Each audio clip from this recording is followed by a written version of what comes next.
Welcome back. And how was that experience for you? What did you, well, let me ask you first of all, what was it like to listen to someone sharing from a place of certainty about something that they knew about? Emma, if you could just grab the mic and stand up, it'd be great. It was just lovely. It was like taking a bath. Yeah. Did anyone else have that experience that was just like bathing and listening to where someone's coming from? What else? Thank you. What else? What was it like? What was your experience of listening to people talking about something they knew to be true for sure? Pete. It just felt true. Mm-hmm. You could feel that it was a truth. So when they were talking about it, you felt that that was true. Yeah. Beautiful. Who else had that it felt like it was true? Yeah, isn't that great? Have you ever heard the phrase, it just rings true? Yeah. Or it struck a chord? Or those are the only two I can think of. But that experience of just something being real, that someone's saying, it's like, it really touches you. Yeah, what else was your experience of this? Yeah, Jamie. Stand up for me if you will. Thank you. When everybody had finished, I was left kind of in a state of bliss, not really wanting to say anything, just really look out the window and take it all in. Wow. Yeah, it was beautiful. Who else was feeling blissed out towards the end? Interesting, huh? What else? What else was your experience of this? Yeah, Nicole.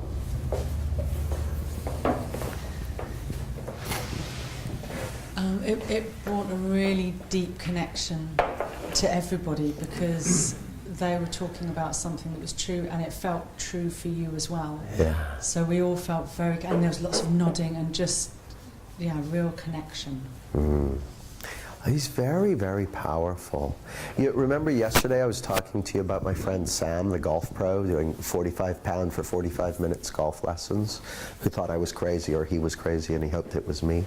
Well, so I started having chats with him about this and he started, reading books and that sort of thing.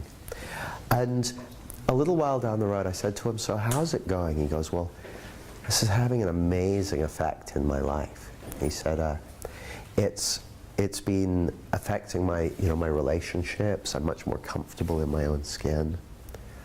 And he said, but it's also been affecting my teaching. Because he said, golf is 80% psychology and 20% technique. And I just find I'm able to help my clients. The thing that golfers want, the things that most golfers want, they want two things: to increase their score. They want to enjoy their game. And he's like, now my clients are enjoying their game. And I said, have you ever thought about taking them on to longer term coaching packages? Have you given that any more thought? He's like, no, mate. Everyone in the golfing industry charges like, this is how you charge for a lesson and this is how you do it. It's not possible to do it in my industry. You just can't do it. He said, well, I know that looks true. But has it ever occurred to you that that's just something that a bunch of people made up and then acted? He got really uncomfortable. I said, okay, well, we'll come back. But I was hanging in there with him. I have a no one gets left behind policy on everything. So I'll literally drag people kicking and screaming into a deeper understanding if I have to. I'm somewhat relentless like that. And so I'm like, I'm just hanging in. Because the thing that I know that he didn't is I've got reality on my side. I've got how it already works. Like, can I tell Jamie came up to me and said, I'm having some resistance to the principles and this sort of stuff. I'm totally cool with that. I don't feel any need to defend because I know that he's got a feel for this. He can already see it to some degree or whatever. And I know this is how it already works. See, I know it. So I haven't got a bone to pick or an axe to grind or a dog in the fight. I don't care if someone agrees with me or not. It's still how it works. Like, if you imagine if you went back and lectured a group of astronomers back 2,000 years ago who all believed that the sun went round the earth, and you knew that the earth goes around the sun, they could be putting up all kinds of objections, and no, that doesn't make sense because of this. But you'd be kind of cool about it, because it's like, it's not like there was any risk that they would be making the sun go around the earth. It's already how it worked. So you would be able to sit comfortably in your knowledge of how it works. Not as a way of getting one up on people, but knowing that the truth will out. Have you ever heard that saying, the truth will out? Well, the reason the truth will out is because it's the truth. It's because it's how it's already works. So I kind of said this to Jamie. I said, now here's the thing. When you talk about feeling resistant to the principles, are you talking about feeling resistant to the three principles of thought, mind, and consciousness?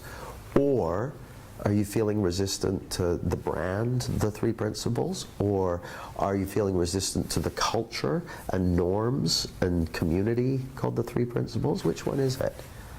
And so we're talking about that, and then I said, well, you know that those three words, thought, mind, and consciousness, you know that they're just metaphors pointing to something that's beyond form, that's beyond language. They're just pointers pointing to something that's beyond description. You know that, right? They're not things. They're just ways that help our intellect kind of, sort of get a feel for those three things. Like, it's sort of like this, and it's sort of like that, and it's sort of like the other. They're just metaphors. Well, what Sid was pointing at is what, you know, spiritual teachers have been pointing at for thousands of years. That there's an intelligence behind life. And that it's what our perceptual experience is made of. And the thing that I think is interesting about how Sid articulated it is he articulated it as principles. Well, of course, we have scientific method. We have a feel for principles today that they didn't necessarily have 2,000 or 3,000 years ago. So principles are something that the modern mind can kind of relate to some degree. And so I think, why is it important? Well, let me...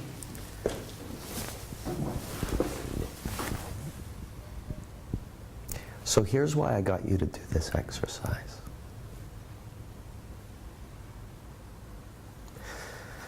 I've heard Sid say many, many, many times, just share what you know. And I always used to think when I heard him say that, it's like, yeah, I got that nailed. I always share what I know, sometimes at length. I'm good with that. And then I had an insight one day. What he was saying is, just share what you know to be true right now, in this hot second.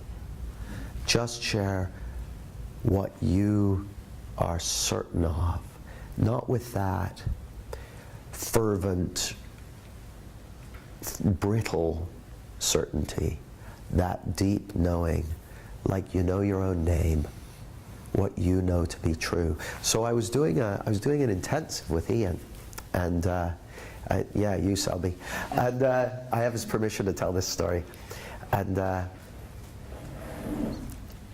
so we started out. We're about 45 minutes into the 3-day intensive, and we're about 45 minutes in, and he'd made a list of things that I start by saying, what would you like to get from this? What has you here? And so Ian had several areas where he was stuck. He was stuck in this, stuck in that, stuck in the other. And he said, when I was a kid, I used to feel so full of fun and enjoyment and connecting with people and happy-go-lucky and free, because I'd like to have that in my life again. I'd like to have that in my life again. So I went, great. So we've got our list of, reference points. So we're, about 45 minutes in, and all of a sudden, Ian goes, it looked like he got a little insecure, got a little uncomfortable. He goes, Jamie, I'm gonna need a formula for how we're gonna work together over these 3 days. So I'm looking at him, and I think, fuck, I don't have a formula. I got insecure. I thought, oh fuck, he's paid all this money. He's paid all this money. And he's come here and taken actually 4 days out of his schedule, because I say take 3 days and then have an extra day for integration time. He's taken 4 days out of his schedule. He's come with a very reasonable request that we have a formula. I haven't got one. Like, what was I thinking of? Why didn't I prepare better? Why am I not better at mind reading? Why? Well, then all of a sudden, in that moment, I'm like, where do you think your feelings are coming from? Do you think they're coming from your lack of a formula? Or from the money he's paid? Or from any of those other things, your lack of preparation? And I'm like, I did there for a second, yeah. It doesn't work like that. So the moment I fall out of my outside insecurity, where do I fall into? Reality. Reality. And you're designed for reality. You're optimized for reality. We all do great in reality. We're rubbish at living in an outside-in fantasy delusion world. We don't do good there. But in reality, we do great. Like, check this out. If you go to the moon, gravity has a different force on the moon than it has here on Earth. So on the moon, like, stand up for a second. Isn't that amazing? You did that without even thinking about it. You didn't do it. Now, if you were to jump up in the air, jump up in the air. Now, did anyone break their legs? No. Okay, you can sit down. The reason you didn't break your legs is, as long as you land properly, you can't jump high enough in the air to break your legs. There's a built-in governor. Now, kangaroos can jump much higher than we can, but they've got a body that's designed to be able to land. It's no good just being able to jump really high. You've got to be able to land from really high as well. So we're perfectly calibrated to the reality we live in. We're beautifully calibrated to it. If you go on the moon, if you jump up as high as you can in the air, when you land, your legs will break. Because we're not calibrated for the moon. We're calibrated for here. And same with your mind. Your mind is calibrated for this world. Not for a world that doesn't exist, the outside in. It's calibrated for this world. You do great in this world. So I fall out of my thinking and back into reality. And of course, as soon as I land in reality, I'm like, oh, here you go. Here's your formula. I don't know if Ian, I've never asked him this. Did you know that I didn't have a formula? No, I didn't. It happened fast. It happened fast. I was worried that you didn't have one straight away to give, but we were both insecure at that time. Yeah. So I said, Ian plus misunderstanding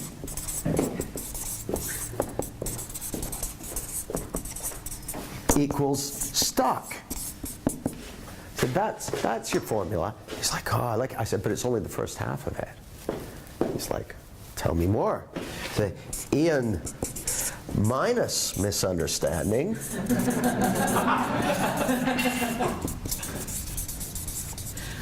equals fun, clarity, love, direction,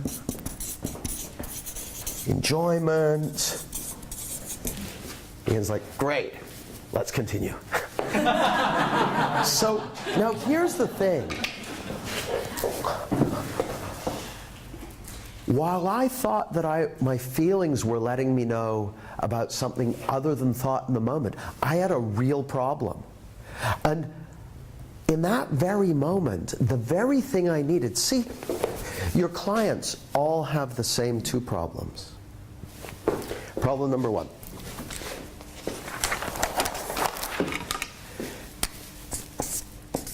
There's something they're preoccupied with. What was I preoccupied with? Fuck, I don't have a formula. Fuck. So the moment I thought my feelings were coming from a formula deficiency, my head filled up with spurious outside-in thinking, contaminated thinking, and my head was a whirl. It was like, not because I didn't have a formula. That's not a problem. You guys probably didn't have a formula till a second ago, but you weren't worried about it. That wasn't the problem. The problem is I thought my feelings were coming from the lack of a formula. So my head, I was preoccupied. Well, everyone gets preoccupied when they fall into the outside in. Guaranteed. That's the first problem. The second problem they have is they're underestimating themselves. They don't realize what they got going for them. So like, while I was stuck in that outside-in preoccupation, I'd overlooked the fact, like, where am I going to get a formula? The same place I come up with everything else. That I was overlooking the fact that you have a source of creativity and fresh new thinking and wisdom and guidance and connection and love and resilience and possibility right there within you. I couldn't see that while I was lost in an outside-in misunderstanding. Funnily enough, the very place I couldn't see that is the very place I needed it. The moment I fell out of it, oh, this is what we need. The moment I fell out of it, call the ex-wife, I'm going to be late. It's obvious. It's common sense. See, people say, oh, I'm waiting for wisdom. It's like, don't do that. Look at where your feelings are coming from. Because the only thing that's ever getting in the way of your wisdom, your common sense, your guidance in this moment is your preoccupation that's arising from a misunderstanding of where your experience is coming from. See, we're always connected to this intelligent energy. Always, always, always. It's the intelligent energy you're using to create this delusional fantasy world. That's made of the power of thought. That's how powerful thought is. Jamie, can we have a microphone? Can you take to your feet? I was going to ask, or I'm going to ask, does preoccupation then get in the way of wisdom, or can wisdom kind of seep through the cracks? Well, wisdom can always seep through the cracks, because it doesn't matter how, like, stop for a, this is a terrible exercise, but I'm going to do it. Stop for a moment and just identify one of the times in your life where you've been incredibly preoccupied, freaked out, totally lost in that stuff.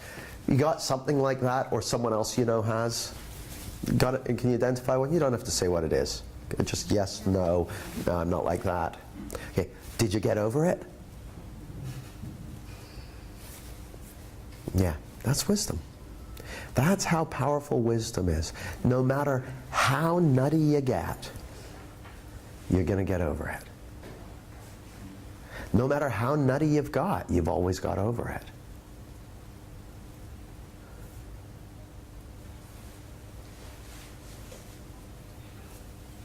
Ian.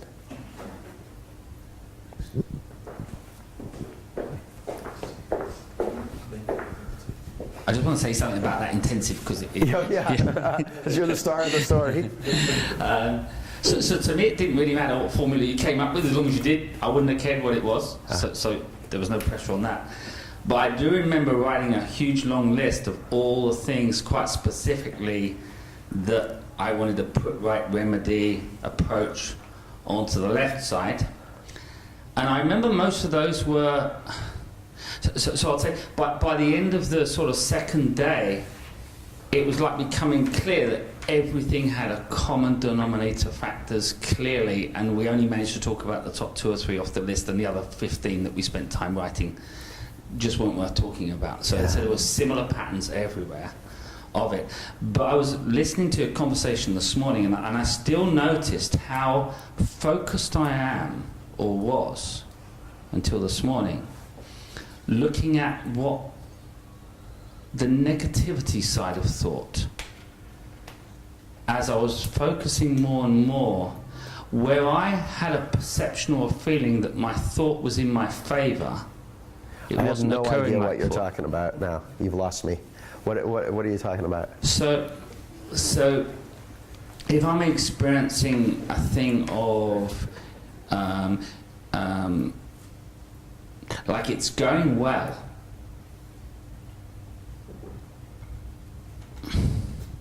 this is the way it should be, I'm having a really good experience, I'm sharing, and yet I know it's not wisdom. A bit like Carluccio's the other day when we had a discussion. I saw that as being a really, really good thing to be doing, and because it occurred like good, I suppose I've always been looking for fixing all the bad thoughts, but not thought taking form in the moment, like experiencing the greatness of life. Okay, so here's the thing. You know that good thoughts, bad thoughts Yeah. thing? No fucking thing. Yeah, there's It no doesn't such make thing. sense. Yeah. No such thing. That's good That's what I was thinking, saying. bad thinking, high quality of mind, low quality Yeah. of mind. It's basically either you're seeing... Because it's one thing to get that intellectually, right? And I think intellectually I've always got Well, it. hang on a second. Yes, it is one thing to get Yeah. it intellectually. It's worthless. That's the thing it is. Yeah. There is no... Like, who here knows that it's not a good idea to smoke? Okay. Who here knows someone who knows that it's not a good idea to smoke and they still smoke? Okay. Knowing that it's not a good idea to smoke intellectually does nothing Yeah. for you. It does nothing. The only thing it can do for you is point you in a direction to go and learn more. But going, I know this intellectually, that's code for, I don't know what I'm talking about. It really is. So I want to kind of hammer that home, is that when we tell ourselves, I know this intellectually, we're actually sending a message to our brain saying, nothing to see here, we're going to move on, the answer's somewhere else. And I would much prefer that you say, I don't know that. I don't know Well, I think that. what I saw this morning was I saw it all inside that thought. Well, that's what I Clearly. And then it became simpler in some way, Jamie, like it wasn't a is or isn't, it was just an is. It's all like that. Even the good stuff. It's good, but there is Yeah. no good thinking, bad thinking. It just doesn't exist. Either you're aligned with and seeing the inside-out nature of life, or you're using the incredible power of thought to imagine something that is not possible. And that the power of the principle of thought is such that you can do either, and you can do both, and you can sort of do a mix. As Keith Blevins and Valda would put it, where it's like, well, some of it's coming from my thinking, but some of it's coming from that no good shit. Some of it's coming from my thinking, but some of it's coming from what they did to me. Some of it's coming from my thinking, but some of it's coming from how great the holiday's going to be. Yeah. Some of it's coming from my thinking, but some of it's coming from how happy I'm going to be when I'm doing this as a career. Because part of me, through all the training and work we've done, was always looking to fix the negative, and that's just like been an illusion again. It's just the way it all works, even the good stuff. It's all encompassing. This bit doesn't exist Yeah. either. The only bit that exists is this. Yeah. Yeah. It's really great not to know that it's just all about fixing and mending, right? Well, there's nothing to fix or It's mend. It's a binary system. Either in any moment, you either see it or you don't. And in the moments that you see it, there's nothing to be done about it, nothing you need to do. In the moments you don't see it, you're going to get tricked. Well, that's fine. I mean, it's like movies. That's how movies work. You know, if a film's good, you oscillate between forgetting that it's a film and then remembering that it's a film, right? If you can't forget that it's a film, you can't enjoy it. If you can't remember that it's a film, you go mad. And you hide behind the seat so the animated cheese doesn't get you or whatever you're scared of. You know? I took my 11-year-old to the pictures about 2 weeks ago to see Big Six. And he's 11 eating popcorn, and there was a little child next to us, 3 or 4 years old, who kept asking all the way through, why did you do that, Mummy? And she kept saying, it's just a film. He didn't, the difference between 11 and 3 or 4, he didn't get the Doesn't concept of understand film. the nature of films. Yeah, he didn't understand. Yeah. That was my... Every single one of you understands the nature of films. You had that insight at some point. Oh, I get it. It's a movie. And that made it so that you can enjoy, in principle, any movie. But until then, you didn't know the difference. Yeah. Yeah. Pete? Okay. Sorry, just something I wanted to add to that, and it's following on from what happened yesterday. You know, the very first page, it's always a grounding issue. Yeah. And when we had our first conversations, you said, it's a grounding issue. Yeah. And I was thinking, it's not a grounding issue. Yeah, that's how to. And so there was a little bit of, it's not a grounding issue. Oh, God, here we go. Yeah. And, but yesterday... Has anyone else had that? Oh, Jamie, it's not a grounding issue. It's a real world issue. Yeah. Yeah. Now, yesterday, I wasn't able to talk too much about it, but a lot more's coming out now. And what happened yesterday was I really saw that, and I really saw it in such a way that every time I think about the outside in, where you were talking about the mix there, Yeah. the argument evaporates every single time. So, for instance, if you're sharing this with, say, I don't know, psychologists, and then I think, oh, they might be resistant to it because it threatens. No, it doesn't. It's, where does that feeling come from? It comes from my thinking in the moment. And that's like the best question. That question was the thing that just, So where is that coming from? Where is that feeling coming from? Every single time. So every argument I'm having internally, it goes back to, where is that feeling coming from? And then it goes from your thought in the moment, and then it just goes and evaporates. So that's what's going kind of on in my head. That's what I couldn't articulate yesterday. Beautiful. And the power, here's the cool thing, Pete. The power isn't in the question. The power is in what you saw. So when Pete fell out of his thinking yesterday and into the moment, he saw something. And that something is what did the heavy lifting. Now, so today, what's coming to you is, where do you think that's coming from? Tomorrow, what comes to you might be something different, because those are forms. And the form has no power to change how you feel, but your understanding does. Beautiful. Yeah, Nicole.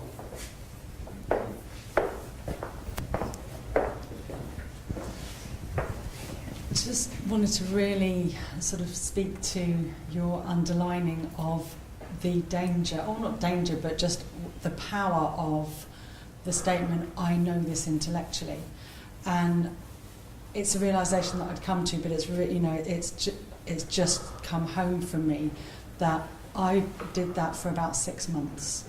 So if I've been deepening my understanding of the principles for sort of over 5 years, and I've had some, wonderful experiences, and then my circumstances changed for the better. I had wonderful external circumstances, and I felt shit. And my internal, my thought generated, experience in the moment was, I feel really bad about this, and I kept looking at the external circumstances and going, but they're great, that's wonderful, that's a wonderful thing, and I feel shit, and that's a wonderful thing. And then I got into, I know this, why can't I get out of it? That's the trap of I know this intellectually. And it was, but honestly, I created a self-perpetuating, hell in my life, to the point where my husband was going to me, what is wrong with you? And then going, but all this psychology flaffle that you go on about, why can't you fix it?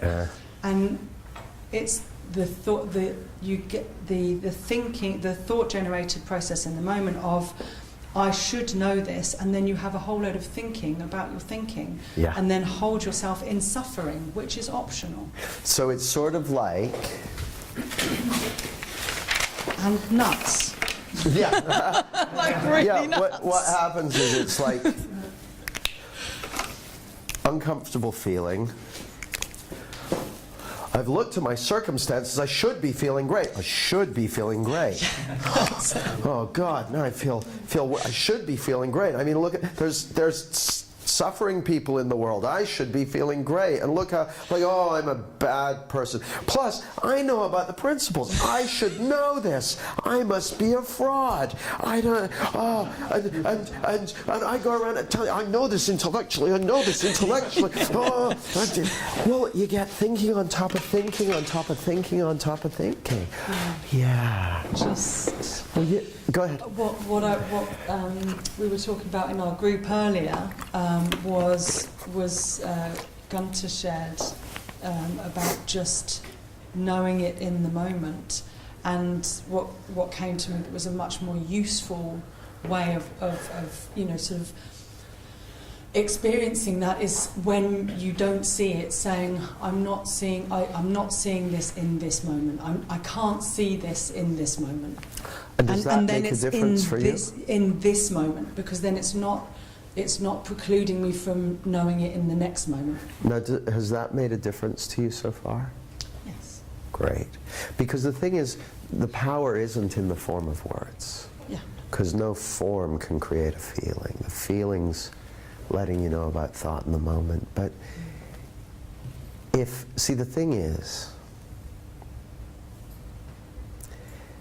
if you thought that the power is in the form, then the time might come where you say, I'm not seeing it in this moment, and it doesn't help. Because the thing that helps is an insight. The thing that helps is realizing this. And the thing is, we all get lost from time to time. We all fall asleep to where our experience is coming from. There's no question or form of words or technique or device that can stop us from falling into the outside in illusion. But there is something that can wake us up from it, and that will wake us up from it. And that something is insight. See, when I was in the garage and they're working in the car and I'm just pacing up and down, totally beside myself with all that stuff happening out there, when it occurred to me, where do you think your experience is coming from? I didn't say that to myself. It occurred to me. Now, if I turned that into the where do you think your experience is coming from technique, it wouldn't be long before it stopped working. Or it became something to beat yourself up over. Yeah. So I love that you've seen something. Yeah, beautiful. So I thought we'd get Emma up here for a one-to-one, if you still want one. Answering my own question. Well, it's up to you, because if it's already unfolding organically, then I'm happy for that to continue, and we could always do a one-to-one tomorrow. I think that which I kind of knew I was doing. Oh, can we grab the microphone? Okay, so it's not something. It's not something that was seen as a problem. It was just something that would be nice. But I think what I was doing was wanting to rush rather than waiting for a wave. I was wanting to make one appear earlier that I could catch. Yeah. If that makes sense. Yeah. Well, it makes sense to me. I feel like it's on its way anyway. Yeah. Yeah. Well, how about this? Why don't we put a credit note for a coaching session tomorrow, if you want one? Because if something's already happening organically, I'm far more in favor of allowing that. And so let's check in tomorrow. Okay. All right. Would someone else like some one-to-one time with me at the front of the room? Andreas sort of went, is that? Well, if no one else is raising their hand, I'll do that. Yeah? Yeah, great. Come on up. Always up for grabbing an opportunity. Great. Now we're going to do this one slightly differently. How we're going to do this is the usual rules apply. You can laugh and that sort of thing, but no interacting directly with us. Here's the thing, though. if I'm doing something or responding to something or anything like that, at any moment you can say pause and then ask me a question about what I'm up to, why I asked that, where I'm going, and that sort of thing. So we're going to dig into it. You'll have the opportunity to dig into it a little bit.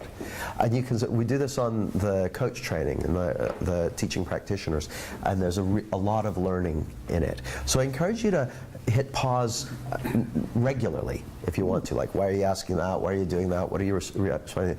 The only thing I'd say is, if we're super connected in one of those really deep spaces, don't go, pause.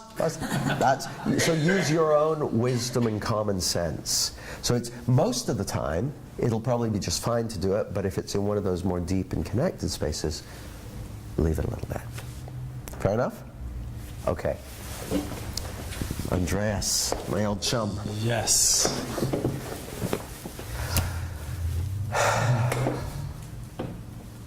It's good to see you. Good to see you. What has you here at the front of the room? The thing is, I don't know. That's the I don't know. Right now, I'm not sure where to take my business, what to do next. I have all these things, the feeling of being stuck with too many opportunities, not knowing. Like yesterday, what was the number one thing, and I just didn't know which one. Didn't know where to go. What's the next step to take? What to do? The feeling of being lost and stuck at the same time, and not being either one. Not knowing. And it sounds like, so you can sound like you can see all kinds of opportunities, and the feeling of Yeah, so many opportunities. so many opportunities, And not enough time to act on all of them. and it sounds to me like it seems to you like those feelings of stuckness and lostness are letting you know about the lack of a plan, the number of opportunities. Oh, the having the clear goal and knowing, okay, go for this, do this, and all. Yeah, that's so it seems like that one is very clear to me that I don't have a goal. okay. So it seems like your feelings are letting you know that you've got a goal deficiency.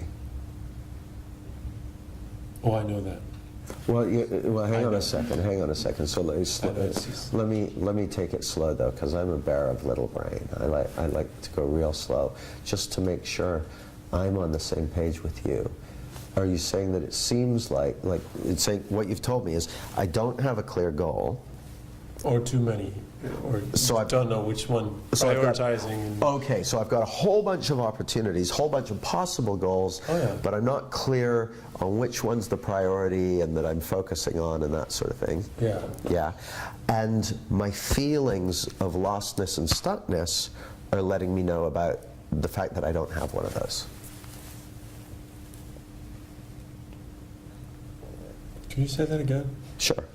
So if I understood you correctly, what you said is I got lots of opportunities, lots of Yeah. things I could do, but I don't know which one's the priority, and so I don't have a clear goal, one to focus and my feelings of stuckness and lostness are a response to that.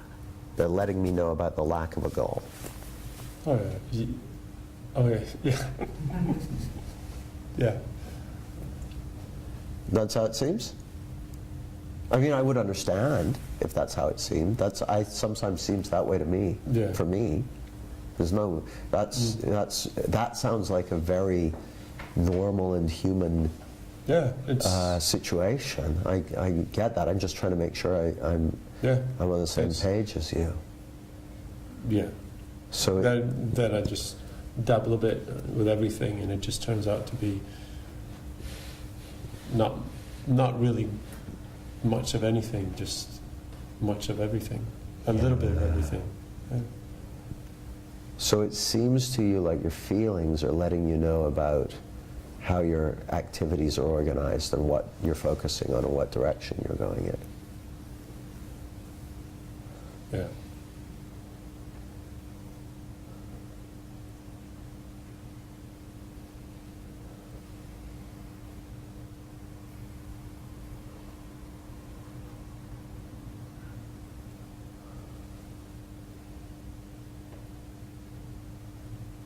scary. What's scary? I'm not sure. Yeah. Well, I am. My guess is that you're feeling a bit scared because you've got scared thinking. The principle of thought is taking a scary form in this moment. Unless you've noticed like a armed gunman in the corner that I haven't noticed, in which case it's a totally sensible response. But if they're in the absence of armed gunmen, wild animals, and outbreaks of fire, I'm guessing that the feeling of scared is letting you know that the principle of thought's taking a scary form. In fact, even if it was armed gunmen, lions, tigers, and fires, the feeling of scared would still be letting you know that the principle of thought was taking a scary form. The only difference would be that it would be a very well calibrated form to what was actually going on in the room. But where there are no lions and tigers and bears and gunmen and firemen and that sort of thing, then if you're feeling scared, it's just letting you know the principle of thought's taking a scary form. So that's good. It's good to have your feelings to let you know when the principle of thought's taking a certain form. That's really useful. But my guess is, it seems to you like there's more to it than thought.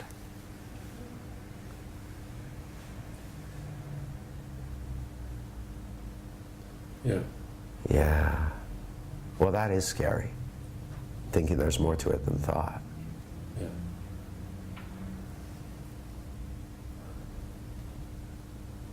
Because if you believe, if a person believes that they can feel something other than thought in the moment, then they're setting themselves up to be a victim of circumstance. And that's scary. Yeah.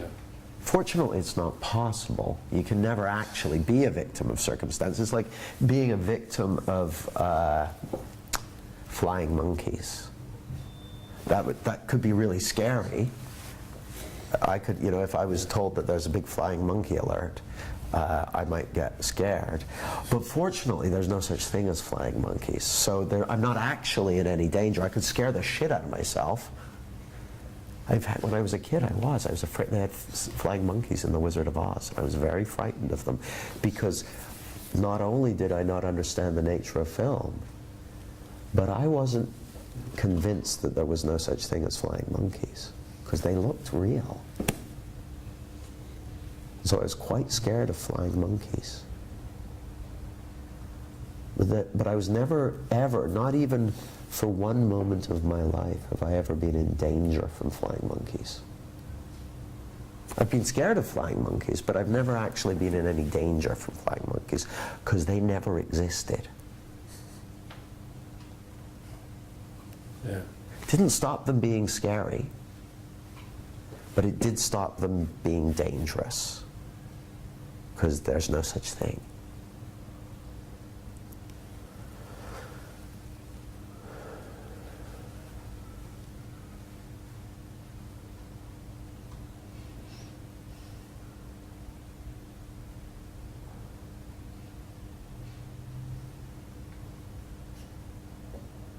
I'm going to press pause for a moment. Now, this is kind of fun. Andreas, very quickly we started feeling connected and he got very quieted down. I think he's probably kind of confused. That would be my guess. But it sounded to me like straight from the get-go he had, uncertainty and not knowing, all this stuff that seemed like it was coming from out there. Right away, if someone's got that, if it seems to them like their feelings are letting them know about out there in the future, out there in space, then it's a shoo-in that they're going to have a whole bunch of preoccupation and not going to be at their best and that sort of thing. So that's inevitable when someone thinks they're feeling their circumstances or feeling the future. Or what often comes along with that is, I should be able to deal with these circumstances. I should be able to choose. I should be able to get a clear goal. So I'm also feeling my inadequacy as a... Well, as soon as we get tricked into the outside-in misunderstanding, that's on the menu. All that stuff's on the menu. But it doesn't exist. It's not real. You're never going to feel anything that isn't in your thinking. Like, this is huge. Like, every stressful, every worried, every anxious, every painful, every sad, every hurtful feeling you've ever experienced, that was thought. None of it was circumstance. It was all thought. And every beautiful, and every loving, and every joyful, and every peaceful, and every heartfelt feeling you've ever felt, that was all thought as well. It wasn't attached to any circumstance. It may have looked like it was, but it was all thought. And every feeling you're ever going to experience is going to be thought. It's how the system works. It's the only game in town. So, what that means is you're never, ever going to be a victim of circumstance. There's no circumstance that can ever hurt you psychologically and emotionally. It can hurt your physical body. I cut my finger the other day. Ow. But it can't hurt you psychologically and emotionally.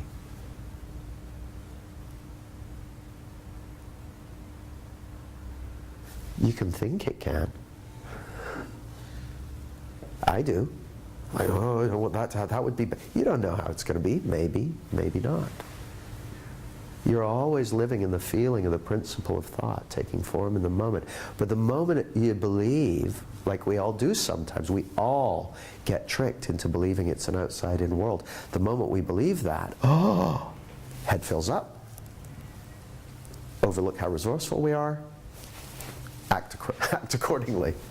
So I reckon that's what's been going on for Andreas. Yeah, Lavinia. Andreas was coaching and I was coach yesterday, and I became confused with him and didn't serve him well, because then I got into insecure thinking, and then 10 minutes was up and I was like, oh my God, I've not got anywhere, I've not connected, I've not done this and not done that, and this is really interesting. Yeah, well the thing is, 10 minutes isn't long to coach someone in. These are exercises to discover things. They're not like, I've got a very psychologically unwell person, can you please sort them out, you've got 10 minutes. You guys are all fine. These are exercises to play with and to explore. The reason I did the certainty exercise with you guys is because when it comes to serving your clients, the place where you can stand, the place where you can rest, is in what you know for sure. And it doesn't have to be much. One of the things I know for sure is that you're living in the feeling of the principle of thought in the moment. And I know that. So that's where I hang out.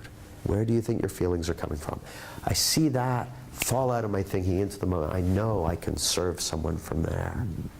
That's your power source. So Andreas, how you doing? Any thoughts so far? Plenty. I'm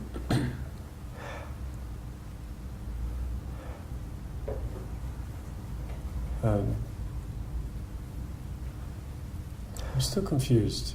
But it's getting better. Good. It's a work in progress. It was.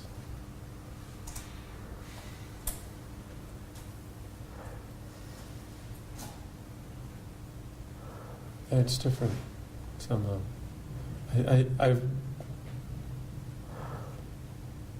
I'm not certain of it yet. It's not the one I know it is, but I think I'm getting there. There were so many circumstances in just a few months ago that I was, they were definitely causing me suffering. I knew that at the time. I probably knew that until pretty recently. it started to unhitch the first call, and I think it's like something dug their claws into me and starting to let loose. It's still there. It's just loosening up by me relaxing. Yeah.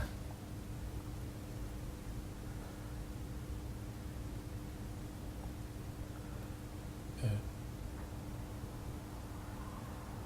Well, is there anything else for now?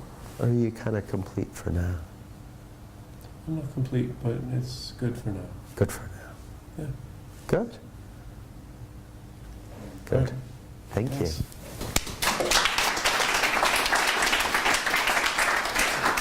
So we didn't do much pausing in that one, but maybe we'll do another one afterwards. I'd like you guys to have the experience of just finding out, because here's the thing. When you're working in a coaching situation, you really don't know what other people are thinking. And it's interesting to find out. So that's why I kind of paused it and told you about it. But so it's 1:45. I think it might be a good time for us to head off for some lunch.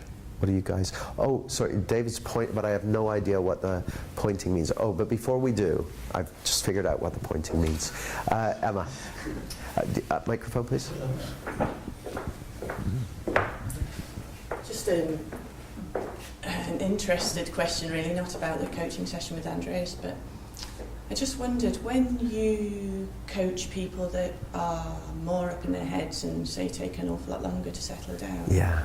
I know you don't have a formula or a structure or whatever, but can you describe what tends to happen? You know, is it more of the same? Is it cycles, or, you know? Well, it's a couple of things. I mean, so on any given day, if I sit down with a client, they can be, even if it's someone I've been working with for a while, on any given day, they can be massively up in their head. So someone, I can be working with someone who deeply understands these principles. I can be talking to one of my mentors, and they're totally up in their head, because that happens. People get tricked into the outside-in misunderstanding. So it seems to me, it's a great question.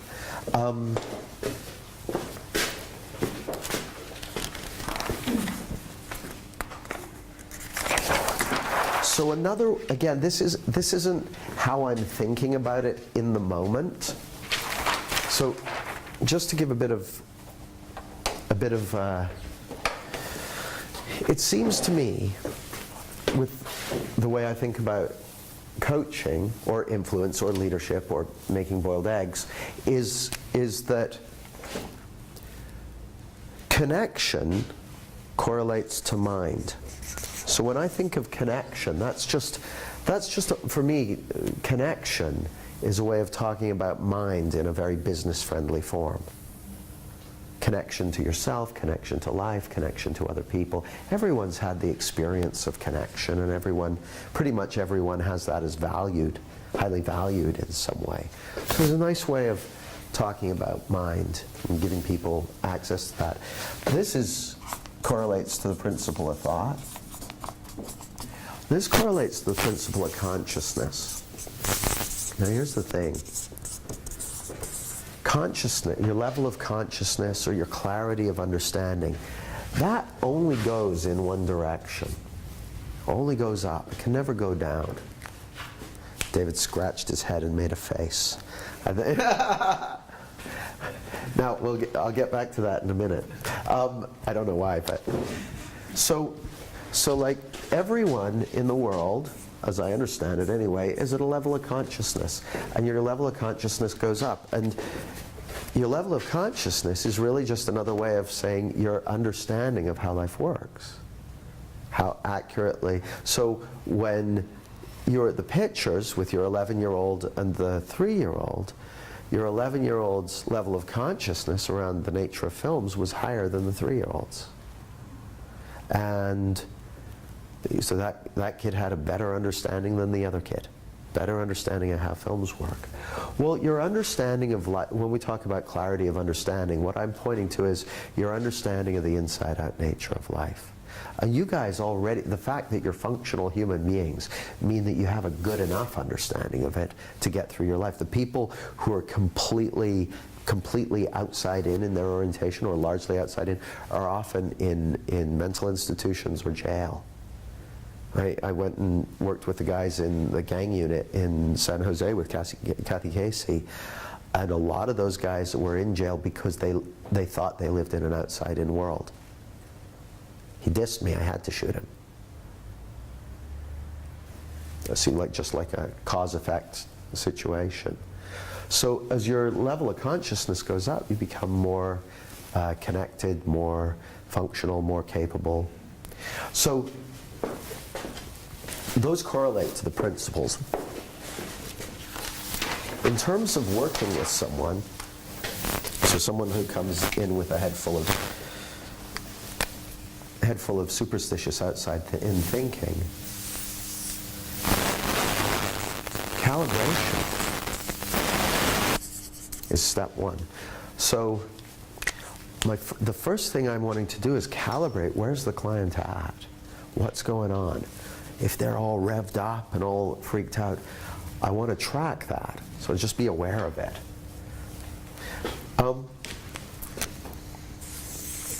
Now, calibration is just another way of saying consciousness, being conscious of where they're at, being conscious of the room you're in, being conscious of the space you're in with the person. Connection. I want to feel a connection with them. So that's the next thing. I want to just get on the same page with them. So when it's a coaching session, I'll be asking them, you know, what do you want to get from this? What are you here for? What's, you know, those kind of questions, just so that they can feel that we're talking about something relevant. Because if someone's very up in their head, they'll usually have their primary driver in that moment is to solve whatever it is they think is causing the feelings they're having. So if someone's all freaked out, they've got something that they're freaked out about because they're outside in, that's the thing they're going to want help with, regardless of the fact that it may be completely made up. Does that make sense? So I'll find out what they're for, listen to them, like I listen. Once I'm feeling a connection with them, then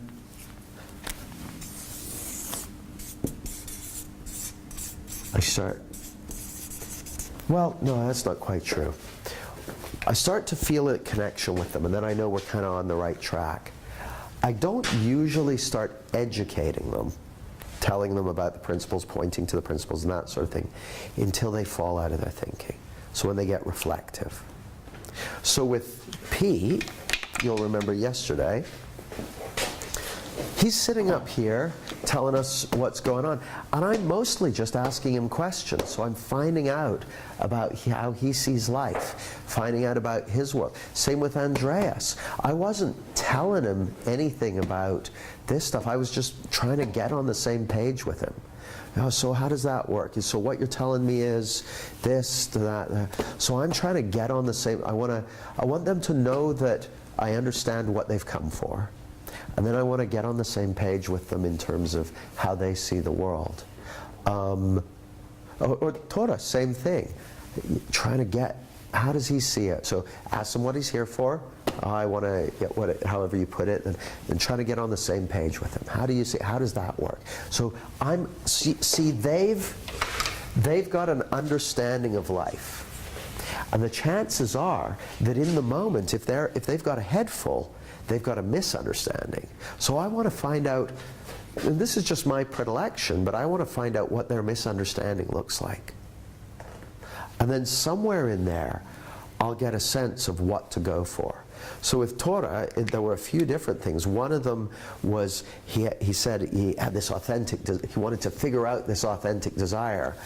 Well, as I listened to that, I heard that actually his authentic desire was learn this understanding. But he was overlooking the fact that he already knew that and was taking massive action on it. So that was one thing. Then the second thing was not enjoying the current job. Well, it looked to me like with the current job, he didn't know where his experience was coming from. It seemed to him like his feelings were coming from the job. So I clocked that one as well. And then the third one was figuring out the way forward. And it seemed like some of his hurry and dissatisfaction was coming from the lack of a clear way forward, the lack of a next step. Well, that's misunderstanding as well. So it's, you know, it's like, do you want vanilla, strawberry, or chocolate? Well, they're all three flavors are there. It's just which thread am I going to pull at first? Because you pull at one of the threads and all of them come unraveled. Well, that's my assertion. So I'm starting off with calibration, connection, finding out what's their world look like, what's their world look like, what's their world look like. Then sooner or later, as I examine that, see, remember, I've got reality on my side. Because I've got reality on my side, I'm pretty sure that if I examine that with them, we're going to run up against the edge of where their world keeps making sense. And they're going to fall off the edge of their illusory map of reality into actual reality. So what that looks like is I ask whatever question it was in each of those cases, and the person goes, and I feel them get closer to me, or we get more connected, and their face softens, and they quiet down, and they're reflective. And I might just sit there with them and not say anything for a few seconds or a few minutes.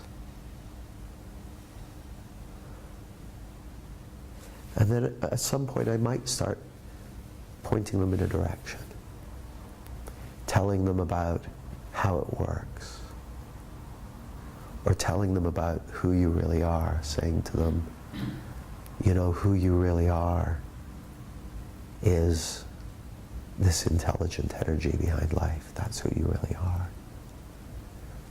Or telling them about what they're up to in life, you know. There's this beautiful recording, old recording by Sid Banks, 40 years old, 45 years old, called Beyond Psychology. And it was the first recording I was ever given of his. It was the only one I had, so I would listen to it at the time. So I was very overweight at the time, and I had trouble sleeping. And so I would listen to this recording to put myself to sleep. And so I probably listened to it hundreds of times. And about 2 years ago, no, not quite 2 years ago, at the beginning of the first Clarity Practitioner training, the first year-long Clarity program, I was listening to it for the 179th time. And in these old recordings, he speaks in a super deep, super spiritual, seemingly abstract way. I had no idea what he's talking about, but it felt good. And I'm listening to it for the 179th time. And all of a sudden, what he's saying sounds so clear and so unmissable and so obvious that it's like he's laying out a formula. He says, you're searching for silence. Everybody in this world is searching for silence. Because everybody in this world is searching for themselves. And when I say selves, I mean searching for your inner self, the thing that created the life in the first place. Now, most people are not aware of this. But if you're looking for happiness, or you're looking for success, or you're looking for fulfillment, or you're looking to have a nice, quiet, contented life, in actual fact, you're looking for yourself.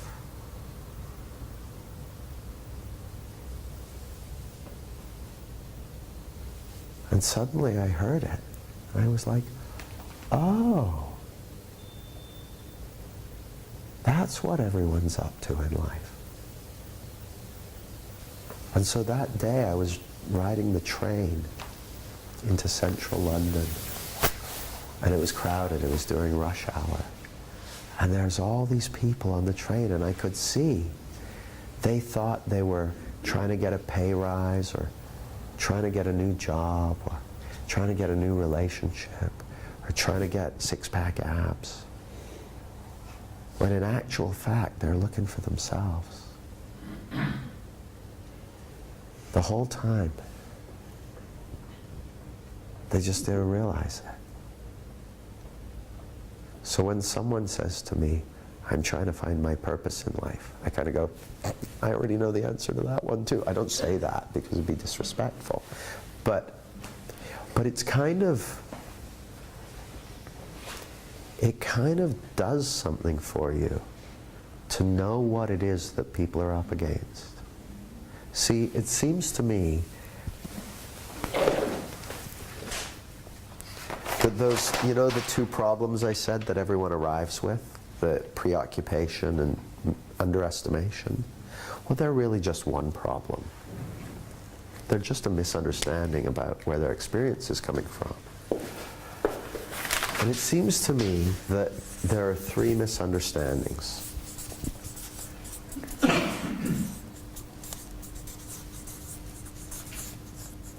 That we all get tricked by. Number one, where your experience is coming from. We all get tricked by that. No way out of it. If you're a human being, you're going to get tricked by the elusive power of thought.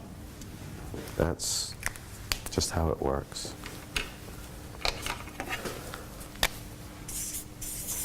Number two, what you're up to in life.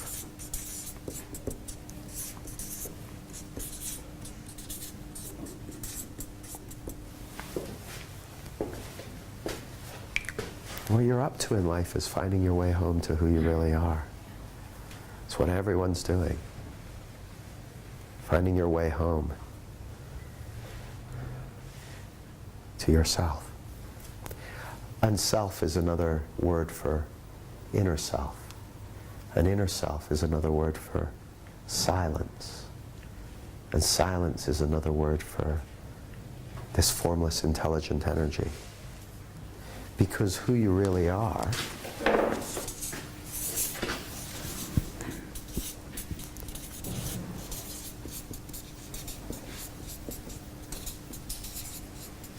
is these formless principles of mind, thought, and consciousness, which are just metaphors for this intelligent energy behind life.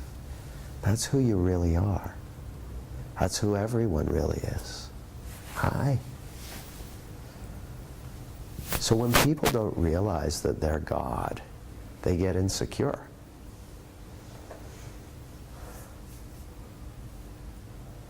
Because they think there's something they're missing. Now I say God, but that's just a word. You rearrange the letters and it says dog. It's just a word, it's just a metaphor, it's just a label pointing to something that's beyond labels. Pointing to that which creates our experience. So those are the three misunderstandings my clients are up against. So if they're up in their head, it's because of one of those usually. Well, always. And so I just hang out with them, and then sooner or later, see, they're up in their head, but the good thing is, Emma, there's no such thing as flying monkeys. So the reason that they're up in their head is because they're believing in something that's just not true. And we've got reality on our side.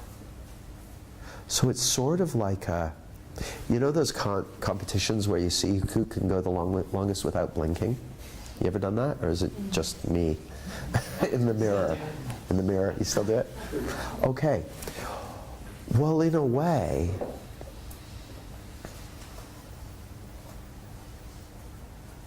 it's kind of like who can go the longest without blinking contest. Except, I know that I've got reality on my side, so I know before we even start that I can go forever without blinking. Because I'm so fucking patient. Like, I'm not trying to convince them of anything. I just want to find out how they see it, because I know that if they're all up in their head, it's because they're believing in an illusory world. But that illusory world, it hasn't got anything behind it. It hasn't got anything real to prop it up. It's a house of cards. We're not going to have to wander around that house of cards very long before one of those cards get knocked over and it just collapses. That's what happened to Pete. He had that house of cards and it looked so real and all that. And like 5 questions in or whatever, the Queen of Hearts gets flicked and it's like... Well, that's always going to be the case. So I'm never worried that they're not going to see it or not going to get it, because I'm sitting in my certainty and my knowledge of how it works. Now, from time to time, I can get up in my head while I'm working with a client who's up in their head.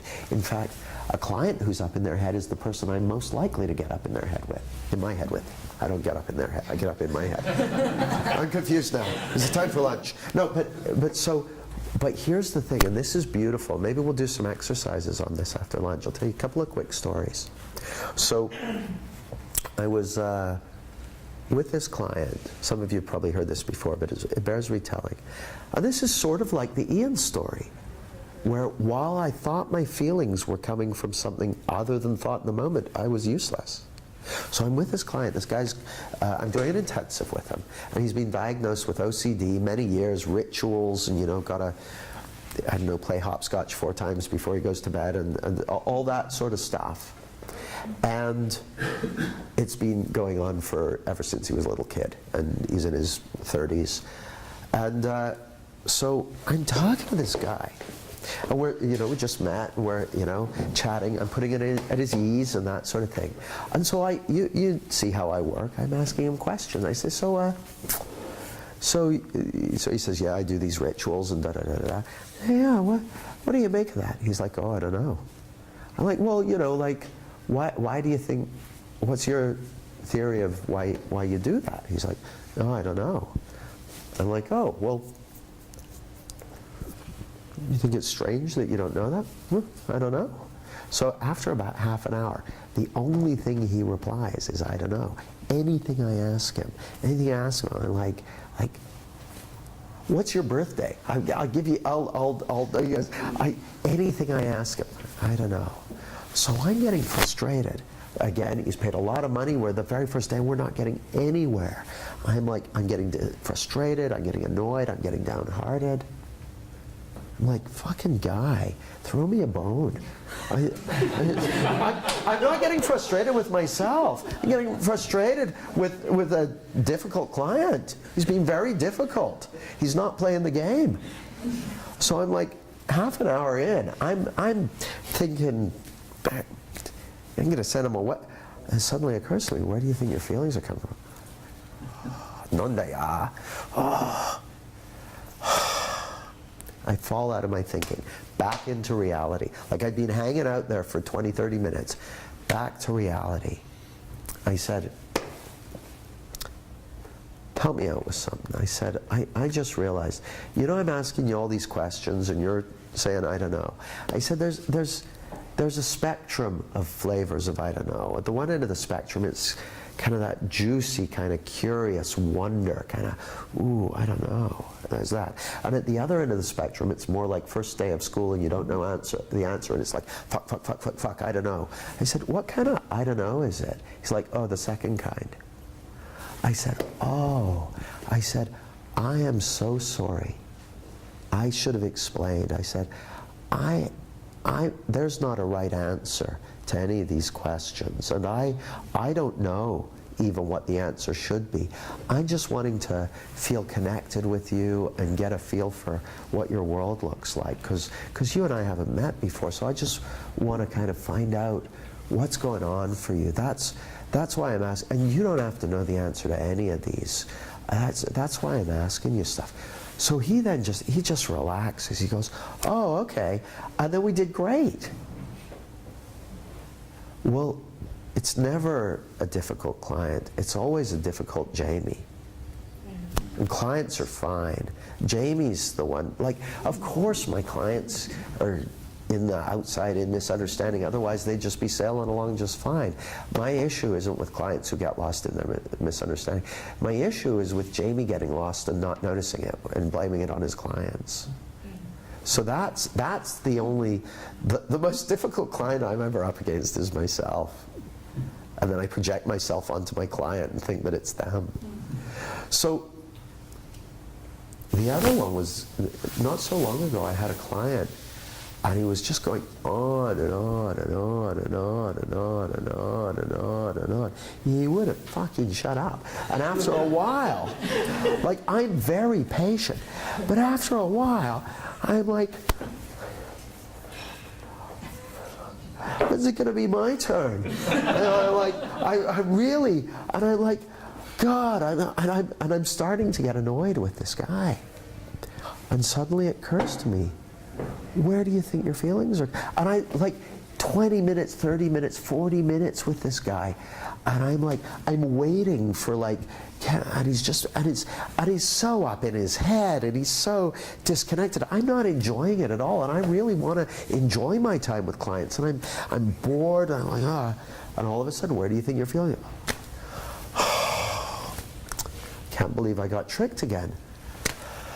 I go, hey, let me ask you something.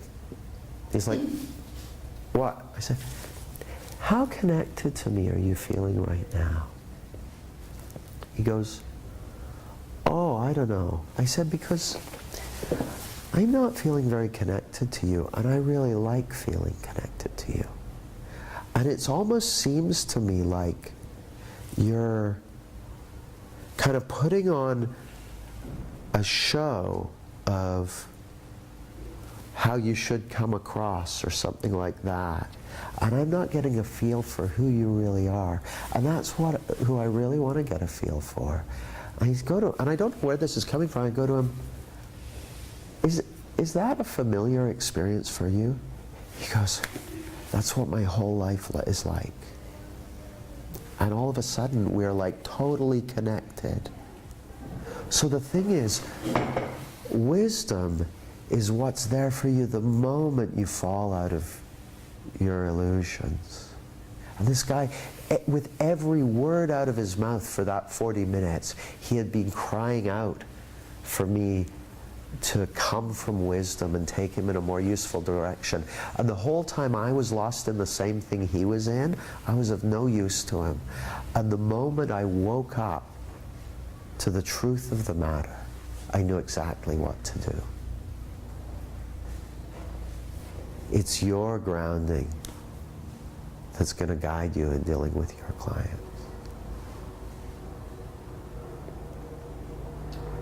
While you were talking, I guess I need to stand up. Thank you. I was reflecting. Can you hold the mic up to you? I was reflecting on a particular client of mine, and this client, lots of times, this client's kind of fallen out of this, kind of seen through this thought cage, and fallen into that wonderful space, and then talked herself right back in there again. Yeah. And it kind of made me realise, as I thought about it, that I've been partly putting that down to the fact that this client's got a mental health diagnosis. And, you know, maybe that's a factor and maybe it isn't, but as I kind of tried on what you were saying and was listening to it, I realised there's also possibly a question of leadership with this particular client, and also just something to do with the patience and the amount of time it takes, and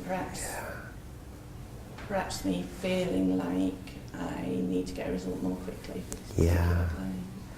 I gotta So say, it's really useful. Thank you. Yeah, I'm sorry I interrupted you. Were you going to say anything else? Ironically, I was about to tell you how important patience is.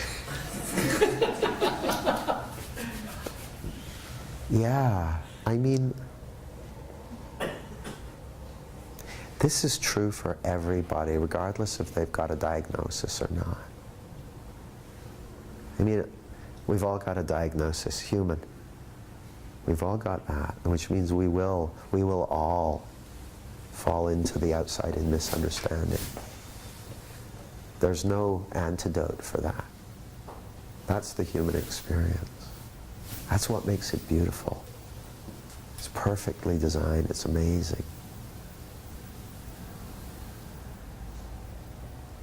Everyone has this within them. So you can relax. You got reality on your side. See, Hold the microphone.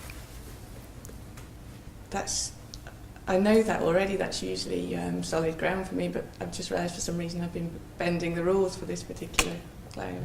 Well, we all have places where we bend the rules. My friend Chantal calls it the fourth principle. It's like, it's the places where we get tricked into believing it doesn't work this way. But it does. It always does. There are no exceptions. And when you see something that has no exceptions, it simplifies matters. See, the thing is, the reason I can get really great results with clients is I've got so little to think about. Like, I know it's that, and it's, you know, that they're just preoccupied because they've got a misunderstanding about where their experience is coming from, and they don't realize they're God, and they're confused about what they're up to in life, but they're looking for themselves. So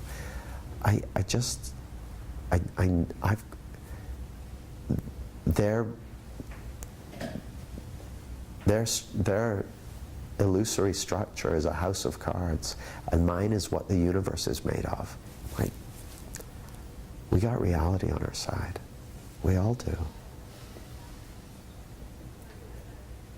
Microphone? Yeah. I think I was, doing a good job of frustrating myself when it didn't tumble like a house of cards. Yeah. You know, quickly enough for my liking.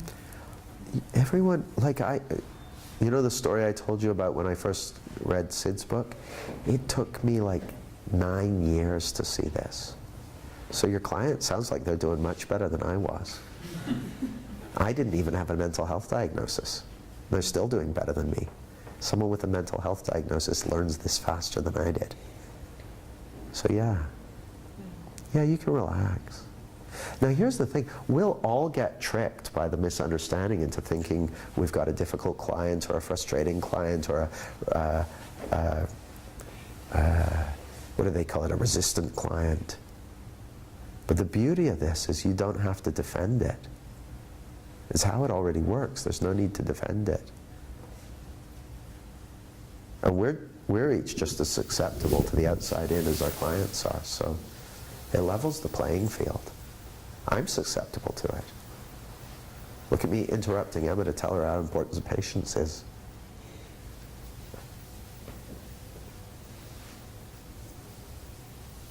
Nicole.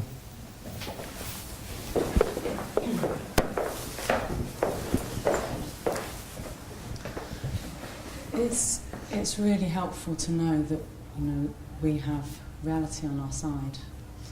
And the thing that's kind of really occurred on the other side of the equation is seeing that the client has that innate health and understanding within them already. So even if they're not seeing it in that moment, they already know this. We're not teaching them anything they don't already know on a core level, you know, in their soul, in their essence, in their wisdom, in their whatever the word we use for it is. So we've got reality on our side. They already know this. Done deal. As far as I'm concerned, it's a done deal. Like Emma said, it takes longer for some than others, but it's just a matter of when, not if. So the other beauty about that is it makes me, when I'm working with a client, like a lot of times a client will come to me and when they first talk to me, what they most need is hope. They need to feel hopeful. So I talked to this woman, the relative of a friend, and she'd been referred to me because she, morbidly obese. Over Christmas and New Year, she'd ended up having pneumonia, being in intensive care. Thought she was going to die. They literally had a priest ready to read her the last rites, and then she recovered. But basically, her overeating and under-exercising and eating the wrong things is going to kill her if she doesn't do something. So her relative connects her with me. I get on the phone with her, and the whole first call, like it was like 30, 40 minutes on the phone, was just listening to her, connecting with her, telling her it's going to be fine. She said, but I've tried everything. I said, yeah, I know. But it's going to be fine. You have reason to be hopeful. And by the end of the call, she knew that she did. Because she said, oh, I'm feeling so much better. She was picking up on my certainty. Now, I didn't have to go, well, I don't know. How much do you weigh? I don't know. No, because I know that by virtue of the fact, well, I don't know, what do you usually eat? No. Twinkies? Sorry, I can't help. By virtue of the fact that she's a human being, that she has, that she's able to perceive, to live in reality, that means she has all of this within her. It's just how it is. And so that's very leveraged. It means I'm standing on something real when I tell her she has reason to be hopeful. I'm not trying to buck her up or going, oh, come on, turn that frown upside down. There's some good tasting healthy food you can eat. I'm not speaking from an attitude or a belief or a good idea about how you should get people to be optimistic or something like that. I'm saying to her, I know something that's really made a difference in my life, and when people find out about it, it makes a difference in their lives. And the reason it does that is because it's how it already works. And it's totally innocent that we can live much of our lives not realizing how it works. But this is going to work for you, just like it works for me, just like it works for everyone, because it's how it already works. And so I don't have a dog in the fight. I don't have a pitch I'm trying to get her to buy. I'm pointing to something that's already true. And there's a power in that, and people can feel it. And that's why whatever you're certain about is the most leveraged thing you have to share with your clients. That's the thing. And that's how you can lead them, with what you know for sure. So I think you guys, I know for sure that you guys need some lunch and a pause. So let's get back together here at 3 in an hour and 36 minutes. Thank you for your attention.